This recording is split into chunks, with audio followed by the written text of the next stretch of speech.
सोलापुरातील वकिलांना जीवनावश्यक वस्तू औषधोपचारासाठी मदत मिळावी अशी मागणी आर.बी. दयावान संस्थेच्या वतीने करण्यात आली आहे। सोलापूर जिल्ह्यातील न्यायालयीन कक्षातील कार्यरत असणारे सिनियर व ज्युनियर असे 1500 वकील कोर्टामध्ये कार्यरत आहेत। गेल्या वर्षभरापासून कोर्टाचे काम ठप्प आहे।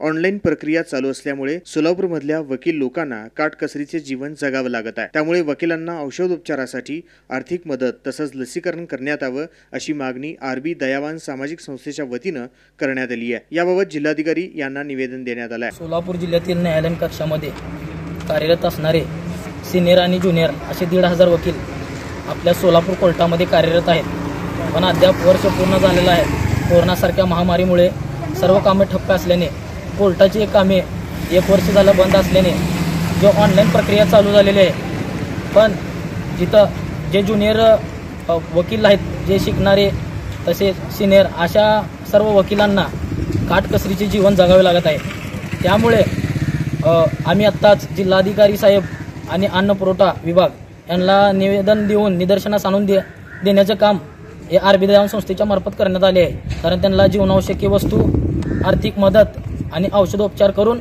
लसीकरण करण्यात यावे आणि कोर्टामधल्या वकील लोकांकडे वैयक्तिकरित्या जिल्हाधिकारी साहेबांनी लक्ष देऊन त्यांना मदत आणि अन्न पुरवठा करण्यात यावे असे मी आताच आर.बी. दयावान संस्थेच्या मार्फत निवेदन देण्यात आले। यावेळी संस्थेचे अध्यक्ष रमाकांत बाळशंकर, सामाजिक कार्यकर्ते विश्वभूषण कांबळे, रविकांत बाळशंकर, सद्दाम शेख, अजय सिंग, विश्वरत्न कांबळे, राहुल बाळशंकर, बुद्धभूषण कांबळे, दादा सरवदे, सोनू ओहाळ, परमेश्वर कांबळे, अबू इनामदार आदी उपस्थित होते।